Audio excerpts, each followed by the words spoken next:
Bonjour, dans cette vidéo je vais vous expliquer le fonctionnement du désalinisateur Jovial. Alors c'est un désalinisateur 80 litres.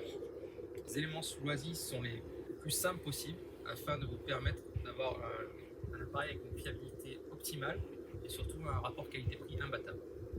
Alors je vais vous faire le détail des différents éléments qui composent le système. Donc là nous avons l'entrée d'eau de mer qui passe par un pré-filtre 150 microns, puis ensuite la pompe de gavage qui est refroidie par un radiateur, qui va pré-pressuriser l'eau avant d'arriver sur la pompe de pression.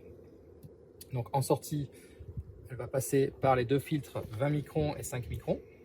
Vous avez un manomètre pour indiquer la basse pression, et comme ça vous permet de connaître l'état d'encrassement de vos filtres.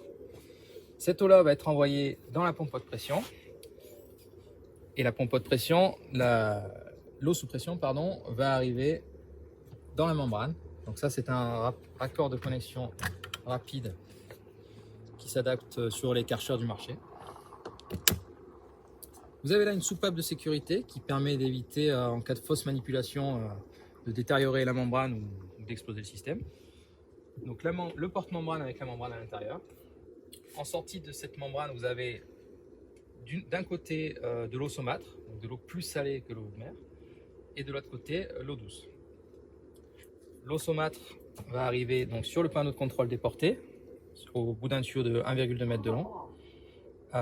Vous avez une vanne pointe-eau qui va servir à réduire le flot sortant de la membrane et du coup à faire monter la pression jusqu'à la pression de fonctionnement. Une fois la pression de fonctionnement atteinte, l'eau, une fois détendue par la vanne pointe-eau, va être rejetée à la mer via ce tuyau. Du côté de l'eau produite, de l'eau douce, vous allez passer par un débitmètre qui va vous indiquer le débit d'eau produite, puis par un stérilisateur UV afin de faire une stérilisation supplémentaire. Et en sortie de stériliser, vous avez le tuyau par lequel j'ai rempli le verre d'eau. Sur cette partie-là, vous avez le système de rinçage. C'est-à-dire qu'il ne faut pas laisser la membrane stagner avec de l'eau de mer à l'intérieur. Il va falloir effectuer un rinçage tous les 3 jours environ. Pour ce faire, vous allez pouvoir régler sur ce programmateur un débit, par exemple un arrosage un rinçage tous les 3 jours ou tous les 2 jours pour une durée de 3 minutes. L'eau douce va passer à travers un filtre à charbon actif afin d'enlever tous les résidus de chlore qu'il pourrait y avoir dans vos réservoirs du bateau. Puis elle va emprunter le circuit classique, passer par la pompe de pression, la membrane, etc. À présent, je vais vous faire une démonstration du système en fonctionnement. Donc pour cela, je vais allumer la pompe de gavage ainsi que la pompe de pression, qui n'est rien d'autre qu'un nettoyeur haute pression.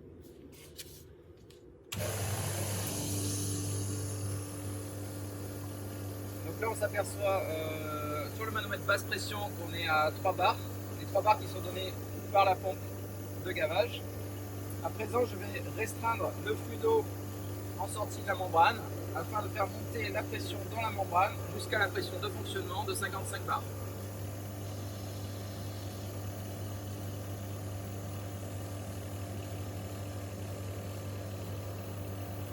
Donc il faut y aller doucement afin de ne pas détériorer la membrane.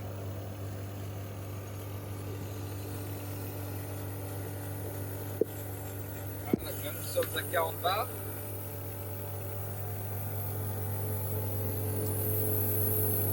Et nous voici enfin dans les 56 bars.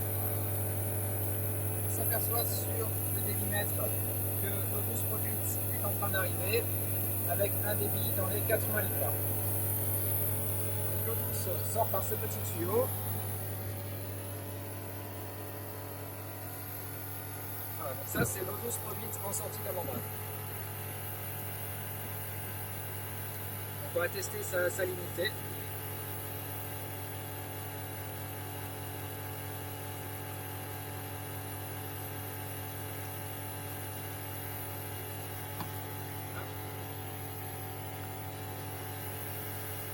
À présent on peut éteindre. Donc pareil, même opération en sens inverse. On fait chuter doucement la pression.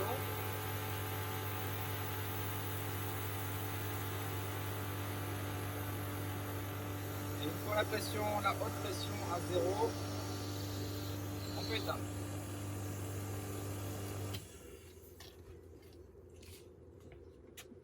Voilà. Au niveau de la salinité de l'eau produite. Donc on est là par exemple à 175 parties par million. Il faut savoir que l'eau du robinet est à environ 300 ppm. Donc on est encore plus pur que de l'eau du robinet. Et ça va même descendre à 100 ppm si on attend 5 minutes de plus.